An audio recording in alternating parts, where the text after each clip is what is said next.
Assalamualaikum warahmatullahi wabarakatuh. Saya akan mempresentasikan jawaban ujian akhir semester mata kuliah jaringan wireless dan mobile kelas IFN 21 Prodi Informatika PJJ. Nama mahasiswa Muhammad Fikri Hardiansyah dengan NIM N24040102020. Dosen dengan Pak Dr. Ucuk Darussalam STMT. Saya akan membahas jawaban nomor satu. Protokol jaringan yang dirancang khusus untuk Wireless Access Network atau biasa disebut WANET. WAN bertujuan untuk mengatasi tantangan komunikasi nirkabel seperti gangguan sinyal, mobilitas perangkat, keterbatasan bandwidth, dan latensi tinggi. Salah satu contohnya adalah IEEE 802.11, Wi-Fi. Cara kerja protokol jaringan wireless, contoh IEEE 802.11 atau Wi-Fi. Satu, yaitu inisialisasi koneksi dalam kurung association perangkat klien seperti laptop atau smartphone mencari jaringan yang tersedia dengan mengirim prop request. Access point membalas dengan prop response dan menawarkan koneksi klien memilih salah satu AP dan mengirimkan permintaan asosiasi. Jika diterima, koneksi dibuat antara klien dan AP. Dua, pengalamatan dan identifikasi. Tiap perangkat memiliki alamat MAC unik.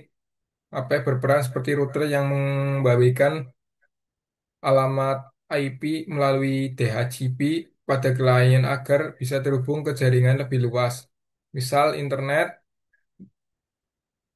Dan yang ketiga, media access control atau MAC, strip GSMA atau GA. Karena media udara digunakan bersama-sama, digunakan mekanisme GSMA atau CA, Carrier Sense Multiple Access, Wide Collision Avoidance. Perangkat mendengarkan saluran sebelum mengirim data. Jika saluran yang digunakan, perangkat menunggu dan mencoba lagi. Digunakan juga mekanisme acknowledgement dalam kurung ASIKA untuk memastikan data diterima. Empat, keamanan. Wi-Fi mendukung protokol keamanan seperti WPA2 atau WPA3 untuk mengenkripsi data agar tidak disadap selama transmisi. Autentikasi juga bisa dilakukan dengan password atau metode enterprise, misalnya melalui server radius. Healing 5, manajemen mobilitas. Saat klien bergerak dan sinyal dari AP penurun, perangkat bisa berpindah ke AP lain yang lebih kuat handover. Proses ini didukung dengan protokol roaming yang memungkinkan koneksi tetap lancar. Contoh, protokol wireless IEEE 802.11 atau dalam biasa dipakai Wi-Fi. Tipe protokol wireless LAN, WLAN, kecepatan mulai dari 11 Mbps, 802.11 Bits hingga melebihi 1 GB atau Kbps, 802.11 AC atau X. Frekuensi dengan 2,4 Hz dan 5 Hz, bahkan 6 Hz untuk Wi-Fi SEC-E. Standar keamanan WPA, WPA2, WP3. Simpulan, protokol wireless seperti IEEE 802.11 dirancang untuk mendukung koneksi nirkabel yang efisien dan stabil, menangani media bersama dengan CSMA atau CIA, menyediakan keamanan transmisi data, memungkinkan mobilitas perangkat tanpa memutuskan koneksi, dan yang kedua, mengatasi keterlambatan data delay dalam jaringan wireless. Jaringan wireless adalah tantangan penting, terutama karena wireless tentang terhadap gangguan interferensi dan keterbatasan bandwidth. Berikut adalah beberapa cara untuk mengatasi atau meminimalkan delay di jaringan wireless. Satu, menggunakan quality of service atau QoS. QoS mengatur prioritas lalu lintas data, data real time seperti VoIP dan video streaming diberi prioritas lebih tinggi dibanding file download atau file browsing. Contoh di Wi-Fi, Wi-Fi Multimedia, WMM, yang merupakan bagian dari standar IEEE 802.11i, mengoptimalkan local access point API. Semakin jauh berangkat dari API, semakin besar kemungkinan delay karena sinyal lemah. dan retransmisi. Solusinya yaitu menempatkan API di posisi sentral dan bebas hambatan. Kita kata tembok, kita kata hambatan yang lain. Gunakan range extender atau mesh network untuk memperluas jangkauan. Dan yang ketiga menggunakan teknologi Wi-Fi terbaru. Standar Wi-Fi terbaru misalnya Wi-Fi 802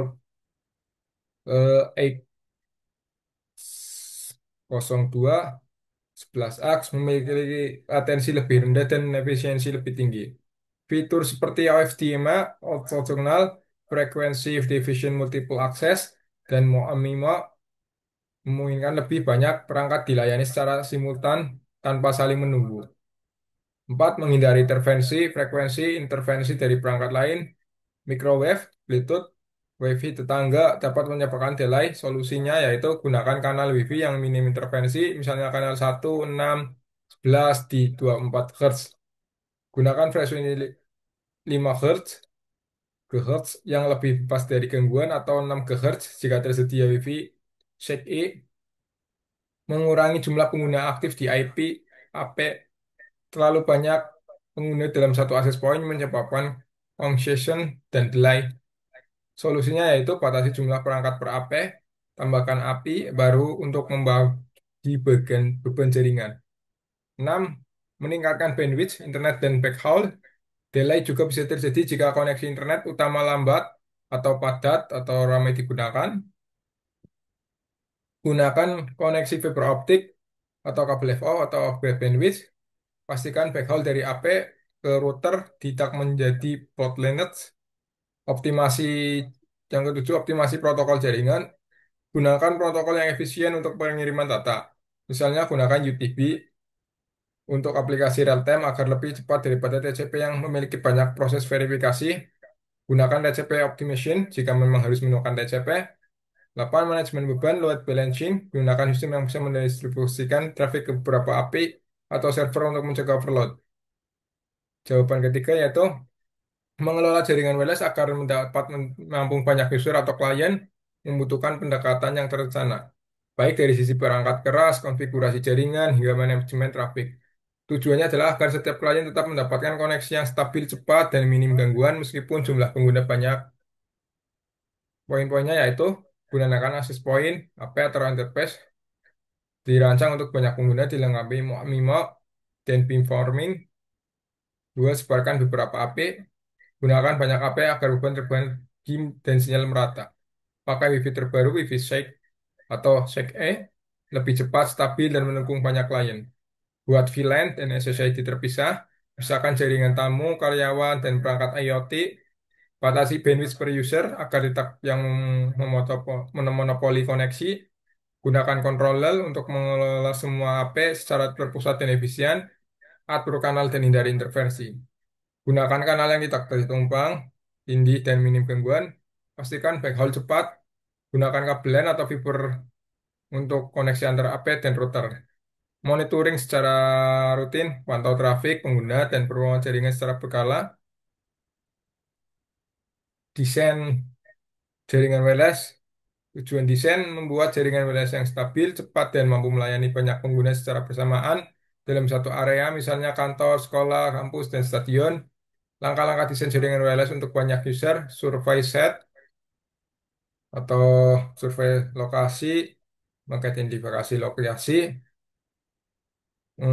mengukur ukuran dan bentuk area indoor atau outdoor, menentukan lokasi potensial untuk akses point, mendeteksi intervensi dan hambatan fisik. Metode pasif survei, monitor sinyal Wi-Fi yang ada, aktif survei, uji kecepatan dan kualitas koneksi tiap titik.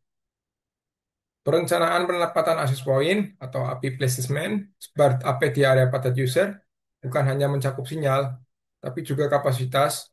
Gunakan lebih banyak AP dengan daya rendah daripada satu AP berdaya tinggi untuk menghindari penumpukan user. Teknik tersebut menggunakan cell speed splitting, memecah area besar menjadi banyak, area kecil dengan AP sendiri, direksional antena, fokuskan sinyal ke area tertentu, misal lorong atau aula atau ruang. Kelebihan, beban terbagi rata, sinyal kuat. Kelemahan, biaya perangkat meningkat, perlu perancangan matang. Gunakan teknologi modern Wi-Fi Shake atau Wi-Fi Shake E mendukung MU, MIMO, dan OFDMA untuk komunikasi simultan dengan banyak perangkat. Kelebihan teknologi modern Wi-Fi Shake yaitu kapasitas pengguna jauh lebih besar, efisiensi tinggi, kelemahannya yaitu perangkat lama belum kompatibel, biaya upgrade tinggi. Dan yang keempat, manajemen kanal dan intervensi. Gunakan channel yang tidak overlap. Contoh kanal 1, 6, 11 di 24 GHz. Untuk 5 GHz digunakan DPS channel jika diperlukan. Metode caranya yaitu auto channel selection atau manual planning menggunakan software, EKHAU atau NetSpot. Kelebihan kurangi gangguan antar AP. Kelemahan perlu pemantauan rutin jika banyak perangkat baru, pengaturan SSID, VLAN, dan bandwidth control. Bagi SSID berdasarkan fungsi pegawai, tamu, IOT. Gunakan VLAN untuk isolasi dan keamanan. Batasi kecepatan per user agar adil cost atau rate limit. Kelebihannya stabil, terkontrol, aman. Kelemahannya yaitu konfigurasi kompleks, butuh switch atau router yang mendukung VLAN. Dan yang keenam, menggunakan controller atau dalam kurung on-premise atau cloud penyimpanan, mengelola semua AP dalam satu sistem, monitoring, update, optimasi otomatis, contoh tool, yaitu Unifi Controller, TP-Link Armada, Cisco Meraki, Aruba Central.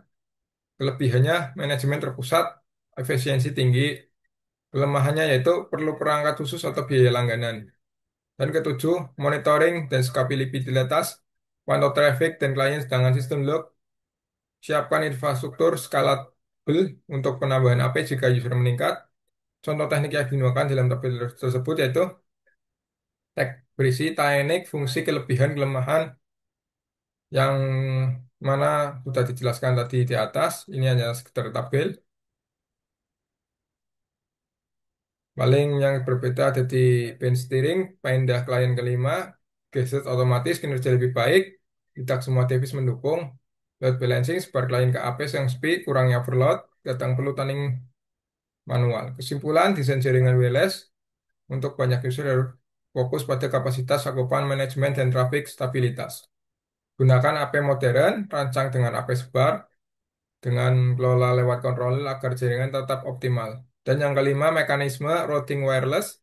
Routing jaringan wireless menentukan jalur terbaik agar data sampai dari sumber ke tujuan melalui node perantara router atau device wireless, terutama pada jaringan ad hoc, mesh, atau sensor. Proses routing, route discovery, mencari jalur antar node. Route selection, memilih jalur terbaik berdasarkan hop delay sinyal. Data forwarding, mengirim data antar node sesuai route. Route maintenance, memperbaiki jalur jika node bergerak atau rusak. Contoh algoritma routing wireless dalam tabel berikut. Tabel berikut berisi algoritma, jenis, keunggulan, kelemahan, yang mana algoritma diisi OEDV, ad hoc, on demand, distance vector, dengan jenis reaktif, hemat bandwidth, efisien atau keunggulannya, dan kelemahannya ada delay saat awal cari rute.